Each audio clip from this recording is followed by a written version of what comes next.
the scientific community has come to accept the role of catastrophic events in Earth history. Since 1980, between now, this has now become an accepted paradigm for understanding Earth history. Where we're at now, and the thing that I am trying to promote, is this realization that we have to look at these nonlinear catastrophic events if we want to understand human history.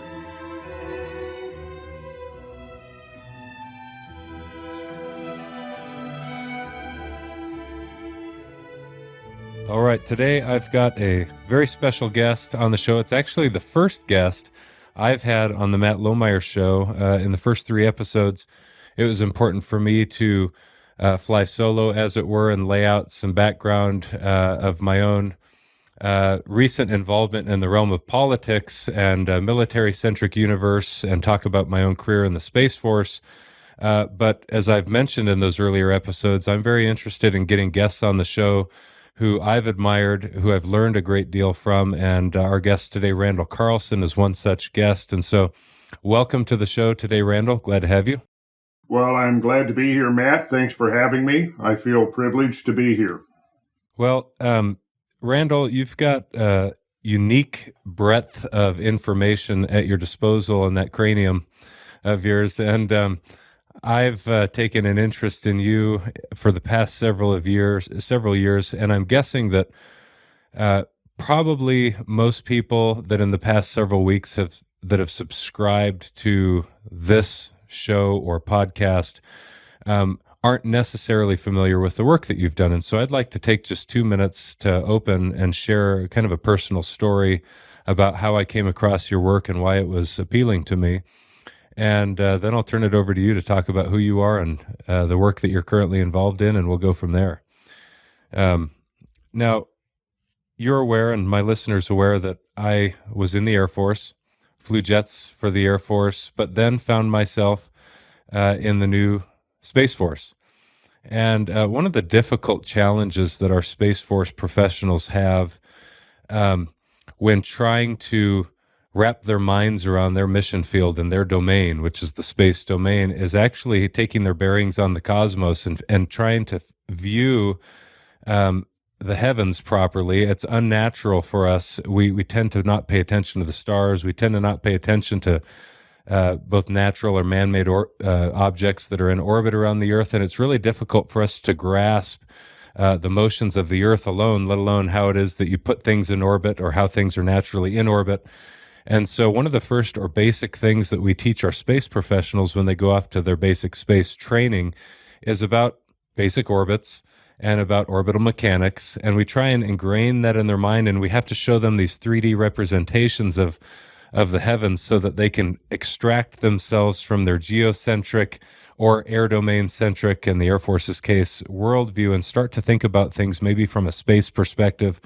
Well, I found a series of 12 videos. I don't know that they weren't originally produced as 12 videos, but it's titled now on YouTube, The Great Year. And you had done it probably a decade ago, I'm guessing. So you didn't have quite as much white or gray in your beard or in your hair back then, but you held a globe in your hand at the beginning of a class in a small classroom, and you described the motions of the Earth. You started with the diurnal and the rotation of the Earth about its own axis, and then you went on to the annual rotation and cycle of the Earth, and that there are these repeatable, predictable patterns that these motions bring about. But then you went into another realm altogether that I'd never considered as an adult member of the Space Force. You talked about a rotation or a wobble of the Earth on its axis that induces what we call a precessional cycle and causes the precession of the equinoxes and the rising of the sun in the various houses of the zodiac over a course of roughly 26,000 years. And I'll tell you, that information really piqued my interest because of all of the learning I'd tried to do. That in and of itself really got me drawn into your work. Then I went on Joe Rogan's podcast and saw the many episodes you've done there. You're probably one of the most well-visited guests on Joe Rogan's podcast, is my guess. How many times have you shown up there? I've been on there 6 times now. 6 times. Well, that's probably a title few can claim. And I'll probably do a 7th here before the summer's over. I hope so. Yeah. Well, so all of that said, I was really interested then in some of the work you had done in cataloging near-Earth asteroids and near-Earth objects. And there's a tremendous threat there that our Space Force community in particular was, I felt like, lacking an understanding of. And we have a brand new service focused on a whole range of mission sets. And we needed to zero in some of our focus perhaps on planetary defense, but that wasn't necessarily a part of the focus. And unfortunately, our focus has gone far away from that yet further still for political reasons. But all of that got me very interested in you. So we're going to get to some of that stuff, I hope, in the next couple of episodes. What I'm hoping to do now is rewind a little bit and just turn the floor over to you. And who's Randall Carlson? What would you have a world who's not familiar with you or your work know about you? What have you spent your life doing for a living, and what have you spent your life trying to learn and understand? Well, first of all, I'm always a little bit awkward and uncomfortable talking about myself because, my philosophical perspective is the importance is the message so much more than the messenger. But, I realize that, I think that my background and my upbringing obviously was conducive to being interested in all of these things. To me, I think it's just bizarre that people would find me unusual because I'm obsessively curious about this world we live in, and I always have been. To me, that should be the natural, that should be the norm, right? But to me, most people are walking around asleep or half asleep and not paying attention to what's going on.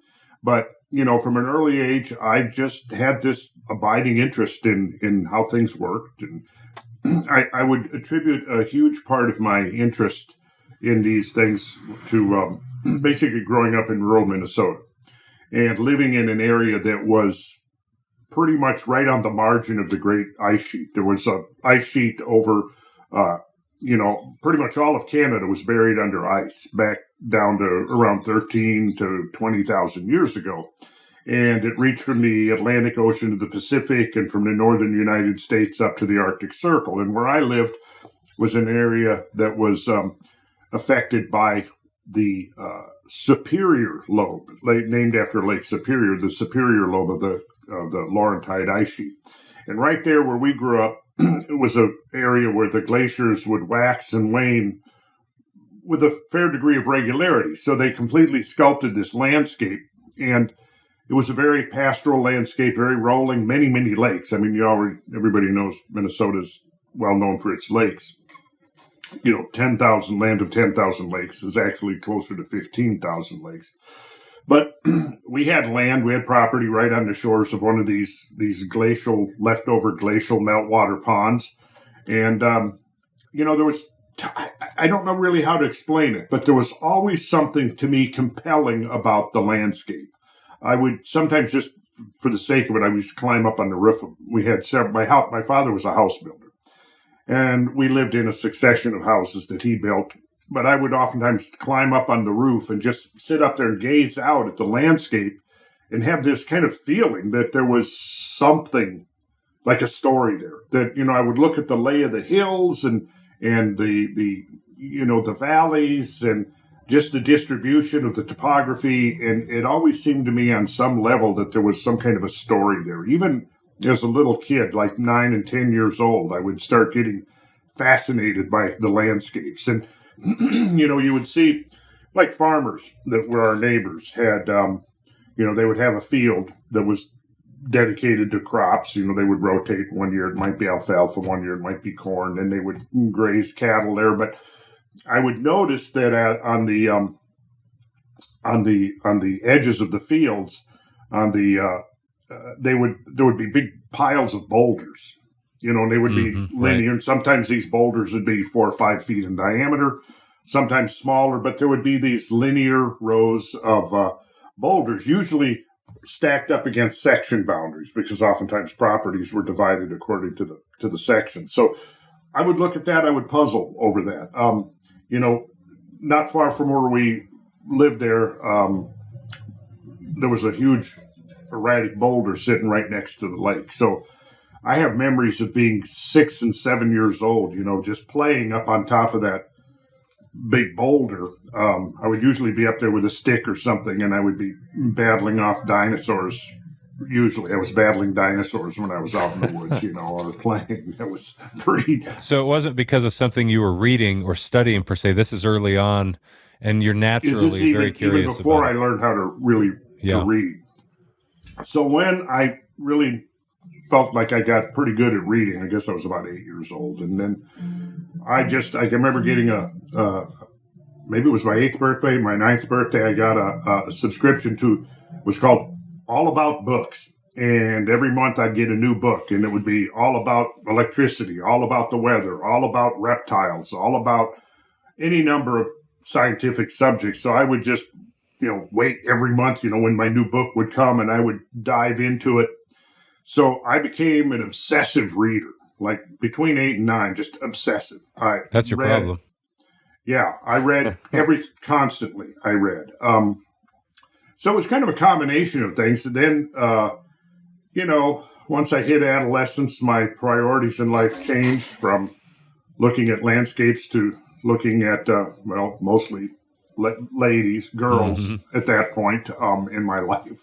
But I would say I came around maybe around 18. I remember I was, I loved going to rock concerts, and I think I've told this story before, but I'll tell it again. I've heard it publicly, but it's worth sharing. I think this one I'll actually. I think I can pull up a topographic map to kind of underscore how it was. But so give us the general area again that we're looking at here. I will zoom out, and you can see the Twin Cities, Minneapolis, St. Paul, and I'm going to zoom in on this area called Eden Prairie. And you can see here's the Minnesota River. And here's these couple of 100-foot high bluffs I'm talking about. And if we go here, you can see very clearly something which is called, I'm going to introduce you to a term, you may have recalled this from other podcasts I've done, called an underfit river. Okay, an underfit river is where you have a channel that's much larger than the river that's flowing in it. Now here you can see very clearly you've got the modern Minnesota River, and if you zoom in, of course, the topographical differentiation here is too small to be resolved at this screen level, but you can see that there are large bluffs. Now, the idea here is that in the old models of global change and its effect in creating landscapes, is that everything happens very, very slowly. And in the old models, the Minnesota River would have created this large channel over many, many thousands or hundreds of thousands of years. And but that's not the case. This is basically what's happening here is that the modern river is flowing in an ancient channel that was created by a gigantic river. How ancient are you thinking? I mean, is there any way that we know that? Yes, there is. We can date, and actually, this was a draining of what's called Glacial Lake Agassiz, and you can follow the pathway of this drainage conduit all the way up here. These lakes, like you see here,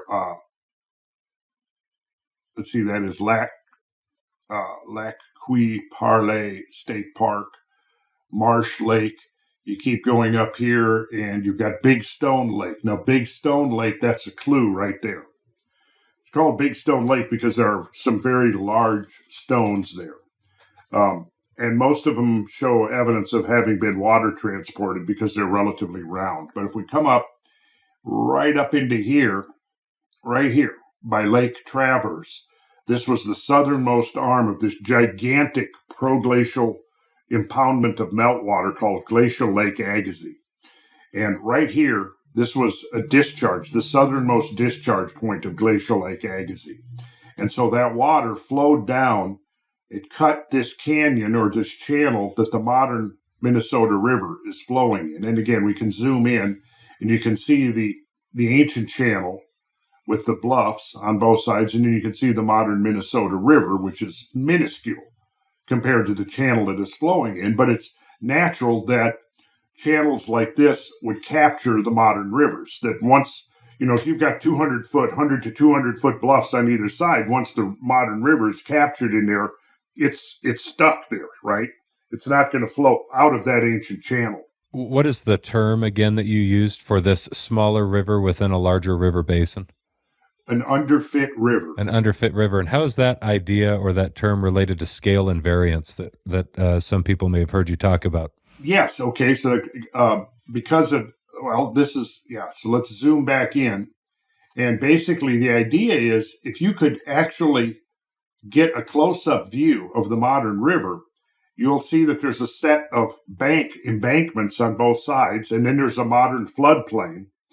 Now, in the most extreme modern floods, the water will come up out of this channel that the modern Minnesota River has cut into the sedimentary material that forms the floor of this channel. And it will have a set of banks that are, in effect, sort of miniature duplicates of the much larger channel. So you'll have a channel within a channel. In fact, I can show you examples of where you would have a channel within a channel within a channel, right? And that is kind of an example of scale invariance. Is it your view that it's just a geological phenomenon, the scale invariance, or does it appear in all fields of the natural sciences, yes, from the microcosm to the macrocosm, or does it not stretch that far? I think it does. Now, I focus primarily on scale invariance in geology because, one of the things that I noticed early on that just made perfect intuitive sense for me, if I'm looking at reading a geological paper or geological text, you'll have, let's say you've got an outcrop, right? Well, you're looking at this outcrop, and oftentimes it's difficult to tell what's the scale. Are we looking at something here that's a foot tall, 10 feet tall, or 100 feet tall? So you usually will see in a geological photograph something to provide scale. If it's a smaller, more constricted viewpoint, you might have what's typically put into the picture as a rock hammer, right? Or it could be anything. It could be a hat, Get a little bit larger, usually you'll have a person standing there because then that gives you the sense of scale because so many of these geological features are scale invariant. It's very difficult to tell what you're looking at without some reference, something to give you the size of what you're looking at. But I've also found, and this will take us off on a tangent somewhat, that in a lot of ancient architecture and art, the same phenomenon of scale invariance. And that was a stratagem that was deliberately employed to try to achieve harmony by establishing this consonance between the whole of a composition. And it could be a painting we're talking about. It could be a temple. It could be a cathedral or whatever it might be, that there's this consonance, I'll use the term resonance between the whole and the part. And that is based on scale invariance. And we can do a future podcast where I can show you examples of that. And the idea is, we might have a rectangle that has specific proportions that defines the perimeter of a building. And then within that building, you'll find that it's been segregated into rooms or chambers or hallways or different parts. And the proportions that have defined the whole will define the parts as well. Yeah, I've participated in some presentations in the past that you've given in person where you talk about some of this. I think it's fascinating, and I think some of that material where you cover those ideas, I'm guessing shows up in the Cosmographia podcast as well that you do. Yeah, I've definitely gotten into that, although not to the extent that I'm going to. I mean, I have a lot more material on that I haven't really haven't gotten into yet. So we're talking about this because you start telling a story about what the early life influences were that get you interested. I mean, you're naturally curious, you say. How does that ultimately, and at the risk of cutting a thought short, I don't want to do that. So if there's more to share about this, then we can stay here for a minute. But I wonder how that then translates into you building a catalog of near Earth asteroids and near Earth objects and studying. I mean, if anything from ancient wisdom texts to philosophy to you name it. I mean, there's this breadth. I've sometimes described you to others as a kind of Renaissance man of sorts, or a modern day Aristotle. And I know you're uncomfortable with the idea of you being in the picture, vice the message that you're trying to communicate and the education that you're trying to provide. But help us, talk us through what comes next. You're taking an interest in all of this, and you now know a great deal more about it than you did then. But what is the evolution and blossoming into like a much more fulsome exploration of, all things knowledge, all things ancient culture and civilization and architecture? Well, I'll circle back to this story here where I was standing, it was 1969. 1 year, I'm not 1 year, I'm fresh out of high school. And it was summer, and I can remember a beautiful day, probably late spring day or early summer day in Minnesota. And I went out to see a rock concert that was being held out here. And I'm guessing it was right in here. The airport has expanded since 1969, obviously, and there's all this, you can see all of this area that's been built up. Back then, this was all just pristine land. It was probably farmers' fields. And what I remember was just wanting to get away from the crowd for a while, and I walked over to the bluff, and I was standing right pretty much on this area right here, looking down at the modern Minnesota River. And that's when I kind of had this sense that, because on the other side, you see 3 miles away, if I zoom down here, zoom out, look what you see. You see the opposite side of the channel. Right. And I could see in the distance that there was a set of bluffs kind of matching the set of bluffs I was on. And that was like this clue, and it got planted in my brain. I just almost didn't consciously think about it at the time, but I remember looking at the small Minnesota River flowing in its channel with its floodplain. And then I saw the bluffs that I was standing on, and then several miles across, another set of bluffs. And I had this impression that, wow, was there a big river flowing through here at one time? And then I forgot about it. And it was years later, over a decade later, that I came back to it because I was actually giving a lecture. And this was in the 1980s. And I was giving a lecture, and I was talking about architecture and the use of scale and variance in architecture. All right. So this was the lecture, and I had slides of buildings and showing how these designers would partition up the space in order to get this proportionality constant.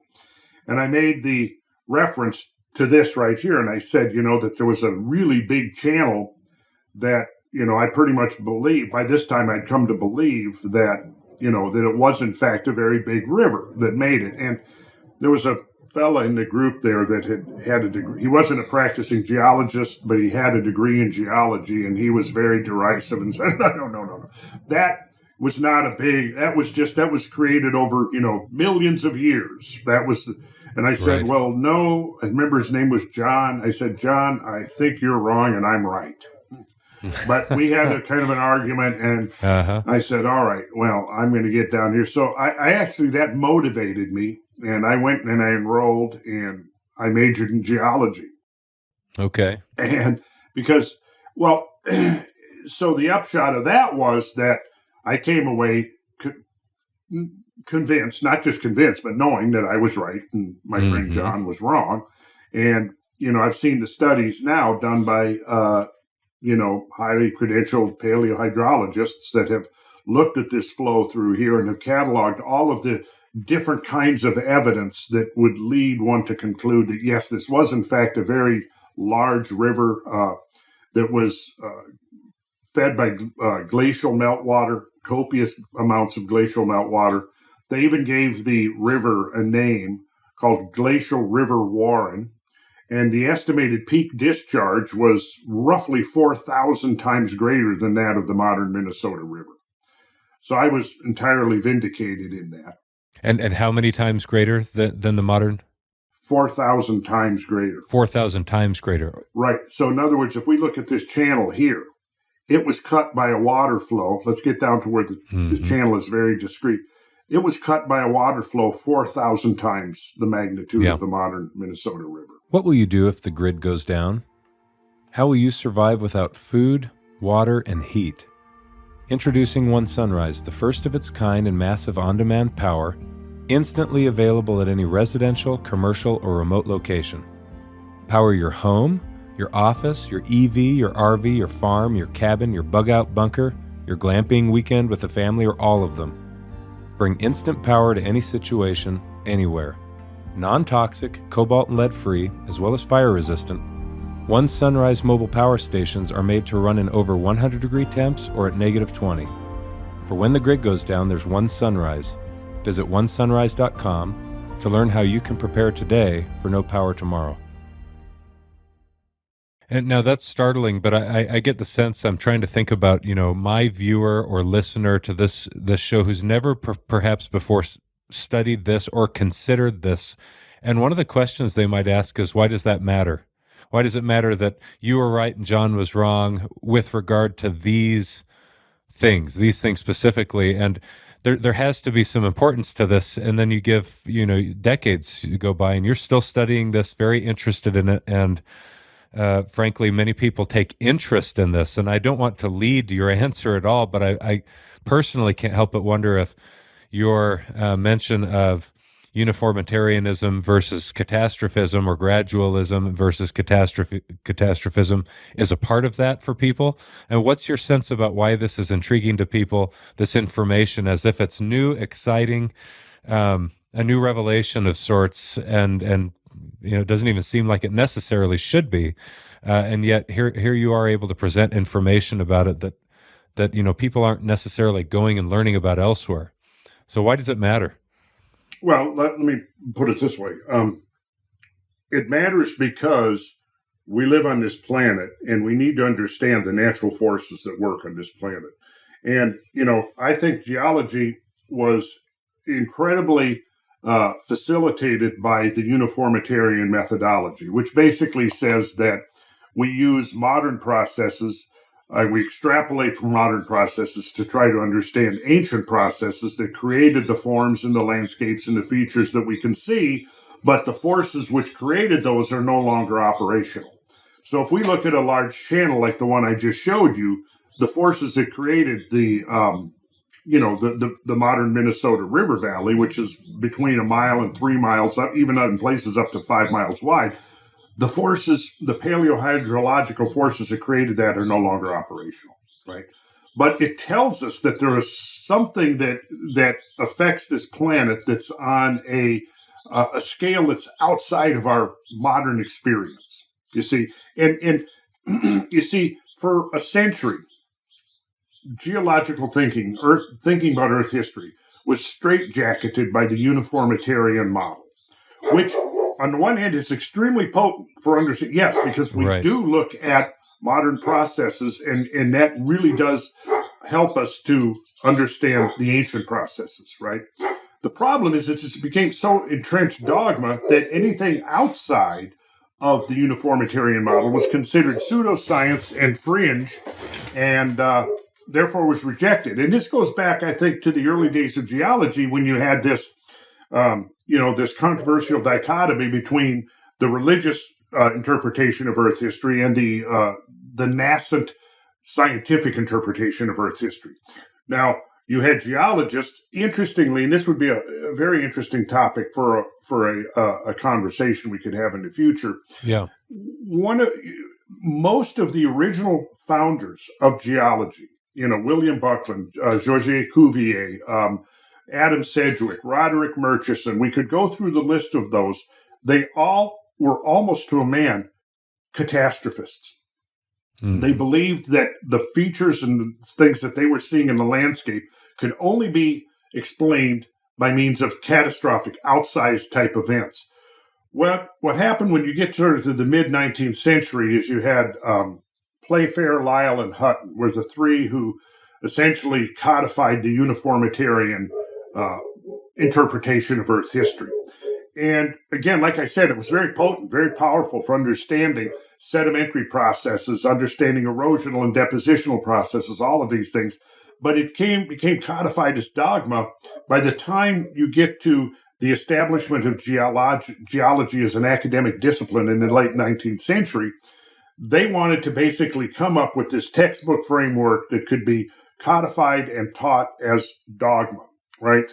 And because of this controversy between, let's say, the biblical literalists who said, well, all of the features that we're looking at, were created by Noah's flood or whatever, or created within 7 days.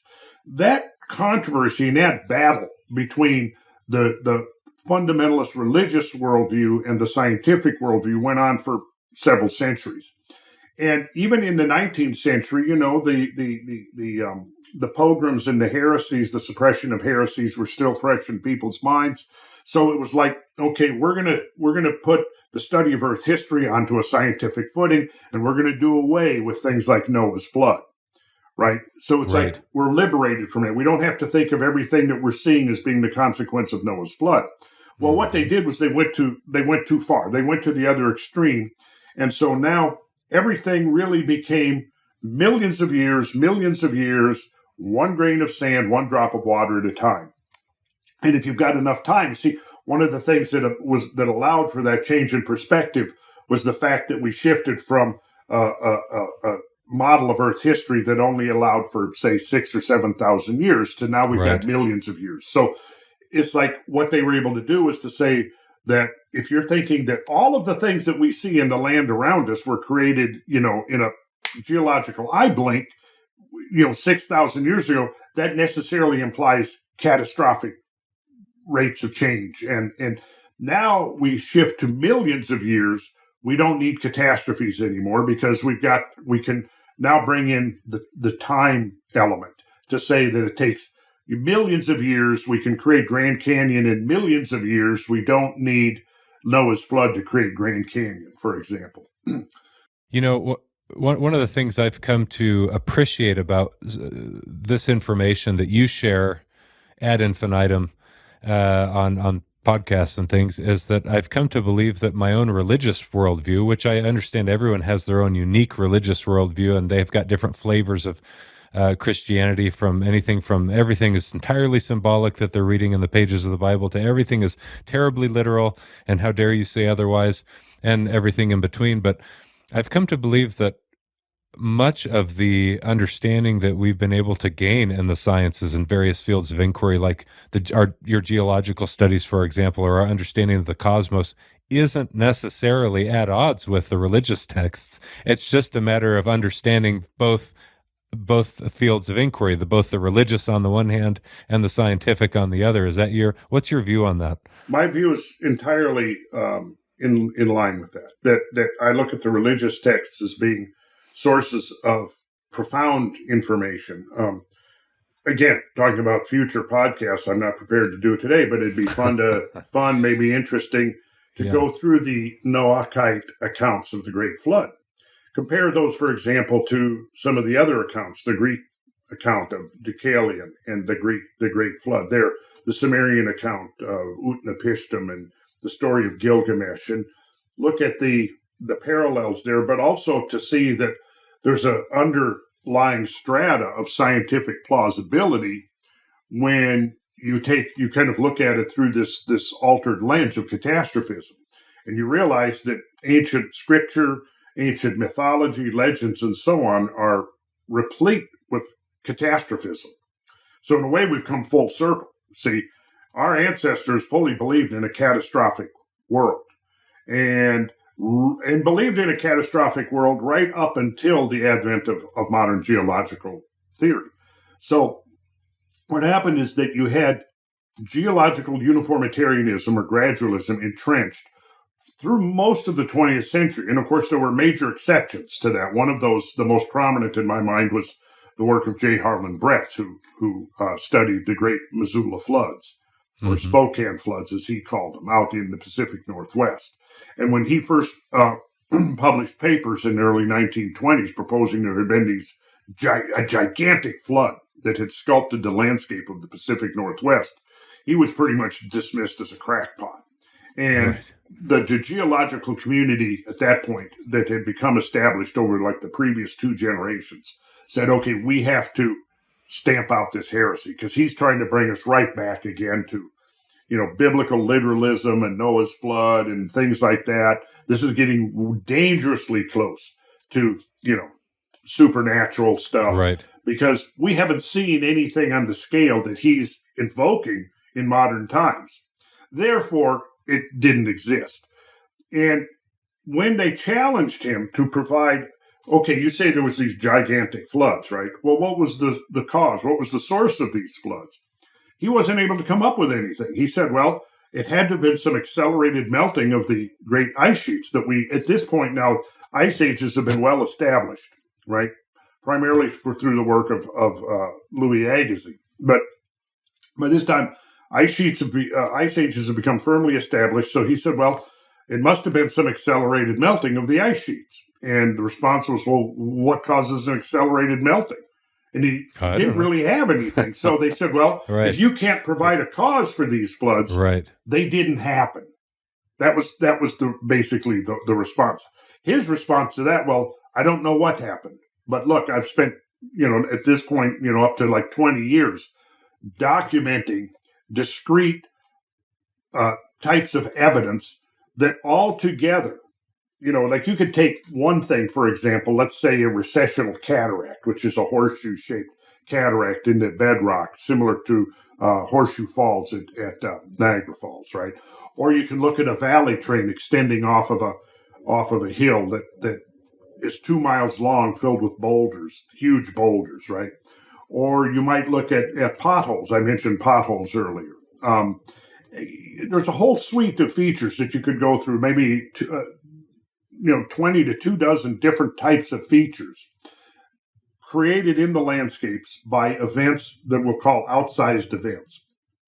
And what Bretz did was said, okay, if you take any one of those, maybe a gradualistic scenario would be sufficiently explanatory. But when you take the whole suite of features, modern gradualistic processes cannot explain the features of, for example, the channel scablands. And when you look at each of these elements and you put it together, there's only one conclusion, that there were these gigantic floods, and they can explain the full suite of evidence, of diverse types of evidence, right? Because when you have a flood, when you have a major water flow, there's two processes. One is erosional, and the other side of the equation is depositional. If you have erosion and it's stripping away material, soil, bedrock, whatever, it's going to be transporting that, and then it has to deposit it somewhere, right? So you have erosional and you have depositional. And what Bretz did was he looked at the suite of erosional features and the suite of depositional features. He was able to show, well, look, here you have bedrock composed of this type of material, granite or basalt. 20 miles away, 30 miles away, you've got this gravel bar, and it's got the same type of rock in it. Well, that type of rock is not, it's not found right there at that site. So it had to have been transported from elsewhere. Well, he worked through, basically spent almost 3 decades doggedly documenting this evidence. And it was finally accepted pretty much by mainstream by the late 50s. And a lot of it was, the old saying is that a lot of the older geologists who were heavily invested in the uniformitarian dogmas, they began to pass away, and you had younger geologists coming up who were willing to take a fresh look at Bretz's work and begin to say, yeah. And there's a famous story where James Galooly, who was one of Bretz's harshest critics, actually, at one point, he organized a conference in Washington, D.C. I don't remember the exact dates of it, but in this conference, he led Bretz to believe that, well, okay, there's a group of, well-established geologists here who would like to take a look at your work and evaluate it. And Bretz says, sure. He came there, realized after he got there that this was an ambush that they had set up for the sole purpose of discrediting. They thought, we're going to lay this heresy to rest. and move on. So let's get Brett's there and we'll all gang up on him. It didn't work. And interestingly, there was another geologist, J.T. Pardee, who was in the group, who was listening thoughtfully to the whole presentation and listening to the supposed rebuttals of Brett's mega flood hypothesis. And J.T. Pardee had been studying western Montana and had found this evidence for what he called a gigantic lake in western Montana. And in fact, the tour that we've got coming up, this is what we're going to be doing. We're going to be exploring the evidence in western Montana.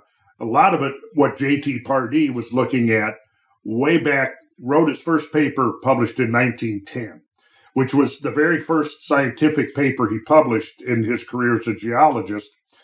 The last paper, I think, was published in 1943. That was the last paper he published in his career was also about that lake. So it's like his entire career is bookended with these two papers, introducing Glacial Lake Missoula, which was the title of the first paper. And then, 33 years later, he publishes the second paper, and it was called Unusual Currents in Glacial Lake Missoula. And that's a kind of a hint right there because, scientists want to tend to they try to go the opposite direction of making everything sound spectacular. They try to downplay, but you have to kind of read between the lines when he say unusual currents. What's he talking about there? Right. And so one of the things that he had discovered between 1910 and this other, in the publication of his second paper was these gigantic current ripples that he realized could only be explained by huge currents of water. So his unusual currents were these floods that had created these gigantic ripple trains, and I can show you a photograph of these in a minute.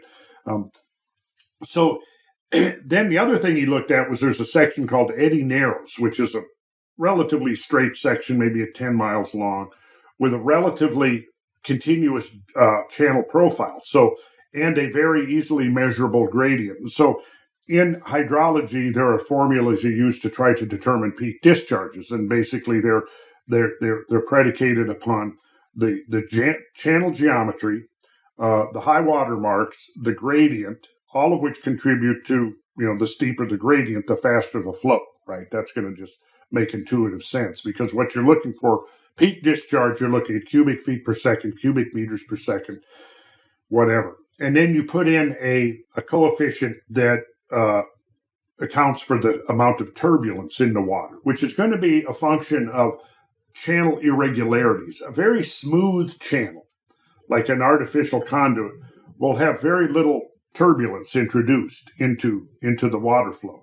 But if you start putting obstacles and obstructions and irregularities, then it induces turbulence, and turbulence increases the amount of erosional power. It increases the amount of shear power, which can pluck and remove material. So he went to this place called Eddy Narrows, and he was able to calculate, and he came up with, using a formula called the Chesi formula, he was able to come up with a peak discharge of around 9.5 cubic miles of water per hour flowing through this channel. Now that is just an incredible amount of water, right? Well, so Pardee is sitting, he's attending this conference in Washington, D.C. He's listening to all of this. Now, at this point, the flooding in western Montana and the flooding in eastern, that has been studied now by J.T. Pardee, and the flooding in eastern Washington being studied by J. Holland Bretz have not been connected yet. But at the end of this conference, Pardee, who has been sitting there listening thoughtfully to the whole presentation, and listening to these guys trying to rebut the mega flood hypothesis, it said he leans over to one of his colleagues and he whispers and he says, and of course, Bretz has been attacked because, you can't explain where your water came from, right? So therefore, that was the gist of their argument, right?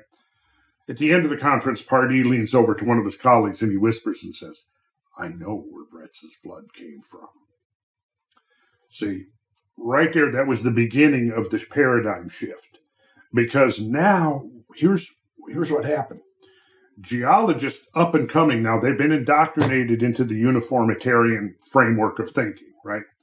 So what they're going to do is they're going to look for anything they can in terms of modern processes that can be extrapolated back to the ancient processes. Right. Oh, Pardee has talked about a proglacial lake that bursts through. And see, Pardee invoked the idea of an ice dam. He didn't know exactly where it was, but he proposed that it was somewhere to the west near the Clark Fork River. Studying the topography, you look at these mountain basins and you realize really there's only one outlet that would be a candidate outlet, and this is the Clark Fork River that now flows into Lake Pend Oreille in northern Idaho. And I think you know where Lake Pend Oreille is, right? Because you're due north of me. Just north of you, yeah. So here you had the idea come together because, for one thing, okay, we can use the uniformitarian framework of thinking now by just saying, this was a larger scale version of things that we've witnessed in modern times. Icelanders, in Iceland, they have the term Jökulhlaups, which is a glacial outburst flood. Now, in Iceland, it's caused by subglacial volcanism, but there have been many dozens and dozens of glacial outburst floods documented in the Canadian Rockies, in Alaska, in the Himalayas, in the Pyrenees, in the Alps, in Iceland, anywhere where there are mountain glaciers. And we have to understand that in the Holocene, which is the last 11,000 plus years, 11,600 years, what defines the Holocene is that it's a period of deglaciation. The ice sheets essentially disappeared. More than half of the ice that was mantling the planet 15,000 years ago was gone by 11,000 years ago, 10,000 years ago. And so this is what has come to differentiate the Holocene from the previous Pleistocene, right?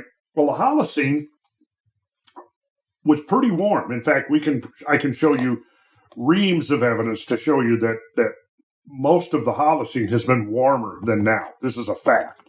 And we can circle back to that maybe in another podcast. But, hey, that's one of the, I don't want to drill into this now, but I can't help but think of, for example, our current national security threats that are outlined in national policy. And I won't get into it, but our service members right now in the Space Force who are thinking about things we're probably going to get into, like near-Earth objects and so forth, read in policy memoranda that the biggest threats that we face in this country are global climate change and white supremacy and COVID-19. I mean, literally, those are the big three. And that doesn't really resonate with our service members. And setting the politics aside, I think what you're getting into is extremely important because while it's not directly political in nature, all of these things have been politicized.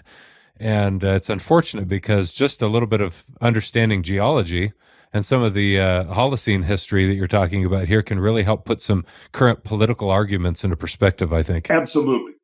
And here's the thing to understand is that I was going with this is that come around between the 13th and 14th century AD, after a period of global warmth called the medieval warm period, the planet shifted gears and we went into a multi-phased little ice age, as it's been called.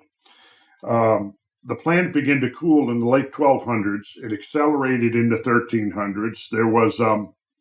There was a major cooling event, several cooling events that happened back to back between about 1310 and 1340, which led to a succession of agricultural failures, which led to famine.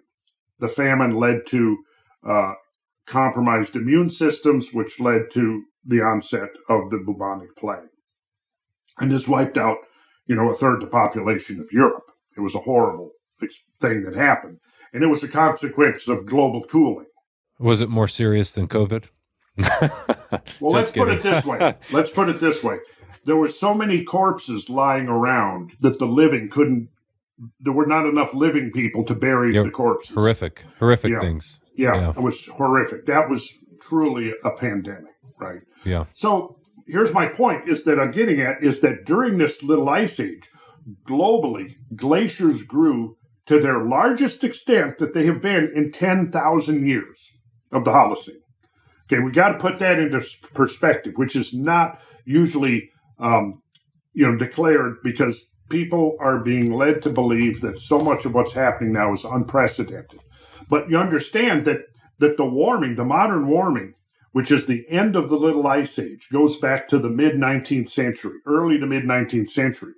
So the glaciers began to shrink. Now, these glaciers that have doubled and tripled in size since the early Holocene are now receding. They're melting back. So they're forming proglacial lakes. In other words, lakes in front of the glaciers. Now, if you have a trunk valley, let's say you got a trunk valley with tributaries coming in, and the tributaries are smaller than the trunk, right? Now, the warming starts, the tributary valleys will melt, and they will form lakes that are ponded against the primary valley glacier, right? Well, now the valley glacier is shrinking as it's receding. It's contributing water to the ponding. So what's happening is the ratio of water mass to ice mass is shifting. And at some point, the water becomes capable of overcoming the obstacle of the ice, because particularly during a melting phase like that, you have subglacial meltwater, you have glacial surges, because once you get the subglacial meltwater, that lubricates the base of the glacier and you get glacier surges. When you get a glacier surge, what happens is you're now getting this extensional force applied to the ice mass. So this opens up fissures and fractures within the ice. That's a result of tensional forces that are accumulating in the ice because it's surging, right? Moving fast. So what happens then is that over the last 150 years, there have been dozens and dozens of these outburst floods that have been documented. So circling back to the geologists who are now accepting Debrett's floods, they're going, okay, we have a modern analog. We can see this. So what we're seeing here is just a bigger version of what we've witnessed within the last 100 years with outburst floods, glacially dammed outburst floods. Here's the problem, though, Matt, is that even the largest of the modern outburst floods weren't even 1,000th the magnitude or volume of these ancient floods. In fact, some of the ancient floods, their peak discharges were 1,000 to 10,000 times greater than what we see with the modern examples. Now, it's been acknowledged, but assumed that it was just a totally valid strategy to extrapolate upwards. See, and I maintain that no, it's not. You can't just say, well, we've watched modern outburst floods that might have half a cubic kilometer of water, right? But we're looking at one of the Brett's floods, and we're looking at double. I mean, we're looking at 1,000 times to 2,000 times more water than the biggest outburst floods we've seen today. Well, so that does lead to the question, and don't let me cut you off if you want to share more there, but what is the cause then? I mean, to answer, it's the question that Brett's faced early on, that he said, hey, I don't know the answer to this question. All I can do is look at the data and give you my conclusion. So what is it, and does this get into the Earth-cosmos interplay and impactors? And then I want to mention this here just in case I forget to bring it up later. We don't have to go down this path now, but one of the things I said that I've heard you present on is a kind of cosmic clock of the great year. And do you believe that there's a periodicity to both impactors or some of these cosmic events and how they impact the Earth? And is there, or are there repeating cycles that are maybe even predictable that we should be aware of as humanity? I mean, what do you have to say about that? And this then ties into some of what I was hoping you'd talk about with Space Force, as we need to turn our intentions heavenward in a number of respects, but especially as a quote unquote Space Force, instead of retaining some what we might call air-mindedness, how do you become space-minded, and which I think is perhaps wholly different than what we're used to in the military? Well, you bring up 2 points there. One, the cyclicity of events, and the other being whether or not the idea that we're beginning to recognize the critical role of these catastrophic events in Earth history. And, I'll jump back. So in 1970, I spent 4 months you could do these back in those days, hiking, hitchhiking, traveling with friends over the western states, which included Utah, Colorado, Washington State, Oregon, Idaho, Montana. And after 4 months of being immersed in these landscapes, it really helped to solidify this belief that there were these forces at work and that I wanted to try to learn more about these forces. So, throughout the 70s, I was again reading a whole lot of stuff, particularly fascinated from the time I was a kid in mythology and legends and so on. So I regularly read into beliefs from the Hindu tradition, from Native American traditions, from the Mayans and the Greeks and the Norse mythologies, and over and over again, you come across these themes of these tremendously destructive and catastrophic events. Going back and rereading the Bible, and realizing how there's almost the whole biblical narrative is bookended by, on the front end you've got the flood of Noah, which destroys the earth, and then at the end you've got prophecies about the earth being destroyed by fire. Well, those have parallels in other traditions, so once I started immersing myself into these other traditions, it became apparent to me that vastly accelerated and vastly more powerful events were part of the psychological makeup of our ancestors thousands of years ago. They had this very catastrophic model of earth change, right? So several things are happening simultaneous. Now, this is like in the 70s. I met this guy who was writing a book, which is actually kind of a silly book now, and I can say that he's gone on to other things. But he was invoking catastrophe, and he introduced me to a writer named Charles Hapgood, who has been dismissed by the defenders, the self-appointed defenders of dogma, as being a crackpot. He wasn't a crackpot, but what he did, very much like Immanuel Velikovsky before him in the 1950s, was he cataloged at that point the very copious amount of information that suggested there were these, I call them non-linear events. Uniformitarians gradually we think of as linear change, but then there are pulses of very concentrated change, right? So like Velikovsky before him, Hapgood cataloged all of the evidence, and it came from geology, paleontology, archaeology, mythology, all which seemed to converge on the idea that these catastrophes had happened in Earth history. Like Velikovsky before him, what he attempted to do then is he's cataloged all this evidence. Now the next problem is to try to explain what is the historicity behind this evidence. What actually happened.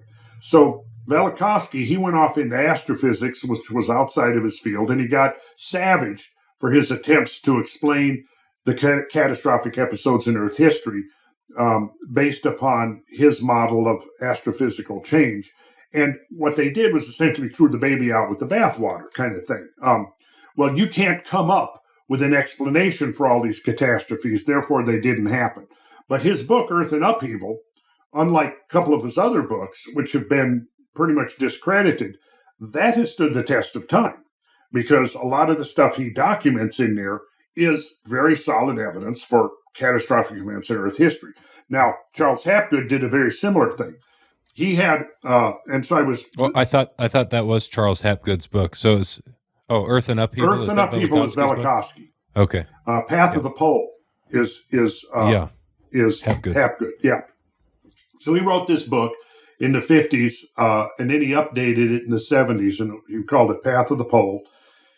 And in there he has, God, I don't remember, 300 or 400 references. Now, I had been talking to this acquaintance of mine who was writing this book, where the book went completely south was he predicted that on May 5th of the year 2000, there was going to be a great catastrophe and the world was going to end and all of that. And then, of course, May 5th came and went and nothing special happened. And I didn't ever see him too much after that, but he was, I heard, people were saying, well, ironically, his name was Richard. Richard, he went through a period of depression because the Earth didn't end. When he thought it was, I don't know. I would feel somewhat relieved personally, but right. anyways, it was through him. He turned me on to the work of Charles Hapgood. So shortly thereafter, I'm going at this library sale, and they've got all these books for 50 cents or $1 or something out on the table. And sure enough, there's Hapgood's book for $1 or whatever. Oh, plunk down the buck, get the book, read the book, and then went into his bibliography, which was, like I said, 300 or 400 references. So I thought, you know what? I'm going to try to just get every reference out of his bibliography.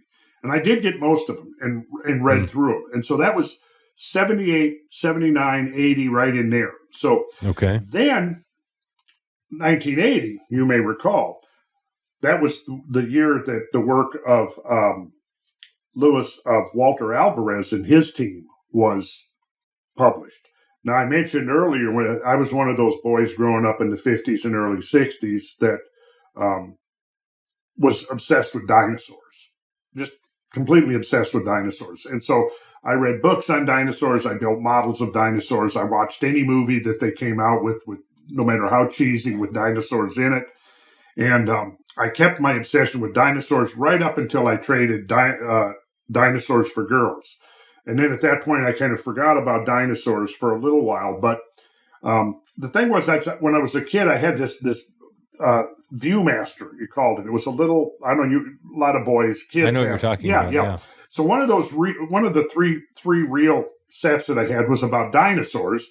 And it was from this 1950s, I think it was called Animal World or something. And they had a section in there of animatronic dinosaurs that were produced by Ray Harryhausen, who was like the dean of the stop motion. So I had that. And at the end of it, it talked about the catastrophic extinction of the dinosaurs. So it's like completely sort of out of the uniformitarian context. And it kind of laid out this mystery of what happened to the dinosaurs and talked about the sky catching fire and all of this kind of stuff. So I had this imagery in my head, which interestingly, you go back and I've still got the same old reels. I've looked at them and I've read the little book that goes with it. I'm going, this was very prescient. This was like ahead of its time. But anyways, it planted this idea in my mind. One of the many things, the threads that came together that sort of, led me to this interest in catastrophism. But so now 1980 comes along. I've been looking at, Hapgood's theory, which was accelerated plate tectonics, a type of a pole shift, as the cause of the catastrophe. And I've also now by this time read a few critiques of that idea and started having very serious doubts about it. Now, 1980 comes along. You have publication, 3 independent teams that had all concluded that the dinosaur extinction was caused by the impact of something from space. The most famous and well-known of those is that the Alvarez team came up with, because they found the iridium layer in Italy at the Cretaceous Tertiary boundary.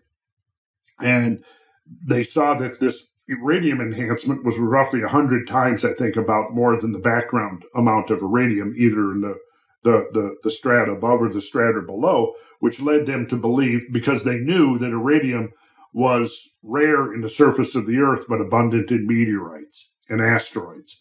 So when they found this spike of iridium right at the KT boundary where the dinosaurs went extinct, there was just this very large spike of iridium. They theorized, could it have been that there was an asteroid impact? And then they put it out to their colleagues, and I think there was a group in Denmark and a group in New Zealand that went back and took a closer look at the KT boundary, at this layer that separated the Mesozoic from the Cenozoic, which was the massive shift in the balance of biological terrestrial nature, right? So they took a look at this layer and they discovered that everywhere they looked, you had this spike of iridium. And so within the next couple of years, dozens of sites around the planet were re-examined, and in each case, this iridium spike showed up. Same spike. So it looked like the entire planet got dusted with iridium. So this is what is there any other potential cause of that dusting of iridium, or is it? you can have iridium outgassed in volcanic eruptions, but not on the scale that we're looking at here. Right. And so again, this is the same kind of a thing where you have these various strands of evidence come together, because then what happened was, once they started taking a closer look, they found out that not only was there iridium, but there were shocked quartz associated. Shocked quartz is when you have a huge impact into silicate-based rocks. The pressure wave moves through and it leaves a very distinct signature that's only seen microscopically, but it's a very distinct signature, and it creates these parallel deformation features. They're called PDFs, which show up. I could show you, and I could pull up, and we could actually look at pictures of shocked quartz. But that's a diagnostic for a hypervelocity impact. Then you had meltwater evidence found, not meltwater, but pooling. Let me back up a little bit. The critics who attacked this said you cannot accept this idea unless we have a smoking gun. And the smoking gun would be a crater, right?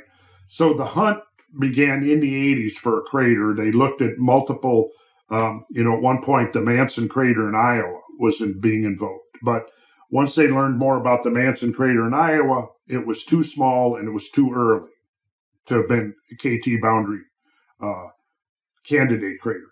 But then they began to notice in Louisiana and Texas some deposits that looked like giant tsunami deposits. Then they began to see evidence in Cuba, like huge boulder deposits that looked like they had been washed inland from a very large tsunami wave. There was multiple lines of evidence like that came together and ultimately led them to the Yucatan Peninsula. And there was a candidate crater buried under roughly a half a mile of limestone sedimentary rock, about 120 to 140 miles in diameter, and it dated precisely to the KT boundary. So at that point, most scientists were willing to accept that there had been a big impact. There was still controversy about whether it was impact or volcanism that caused the extinction of the dinosaurs, because could have been both. Could have been both. I think it was both. Right. Because at the same time as that impact, you had the Deccan traps in India being, these gigantic basalt floods that were injecting huge amounts of sulfur and things into the atmosphere, which would have contributed to acidifying the atmosphere. I think that the two were working in tandem. I think volcanism, or endogenic within the Earth, and exogenic from without the Earth. At this point, my thinking leads me to believe that the primary driver is outside, and that we can see that there are periods of enhanced volcanism, enhanced seismicity, enhanced climate change, and so on. But ultimately, the trigger is external. That's what I believe now. But so then this was a major shift point, where at that point, I became very interested in the whole impact phenomena with that. And that's when I started paying attention to that phenomena. I think this would be a great segue point for the listener between episodes. And so what I'm going to do here, and maybe we can take a break, is say that with that segue, we'll wrap up this episode of the show. And when we come back for the follow-on part 2 of this series, I'd like to continue to explore, now moving heavenward, the threat that we face, the potential threat that we face from impactors, and kind of put that into context. I'll tell you, there's a lot of Space Force personnel that are going to be listening to the show over the weeks ahead, and I think that'll be something really important to get into, and we will promote it throughout the Space Force community. If my first several episodes didn't get their attention, these will as well. But I have a feeling they're already listening. So, let's wrap up this episode. Thanks for joining us today, and I guess later today we're going to be doing part episode 2 or another day of the week. So, thanks for talking us through that. Yeah. Well, thanks for having me, Matt. And I love to talk about this. I feel like it's very important to share this information, and there's a lot more to cover. But I will sum my 30-second summary is this, that the scientific community has come to accept the role of catastrophic events in Earth history. Since 1980, between now, this has now become an accepted paradigm for understanding Earth history. Where we're at now, and the thing that I am trying to promote, is this realization that we have to look at these nonlinear catastrophic events if we want to understand human history.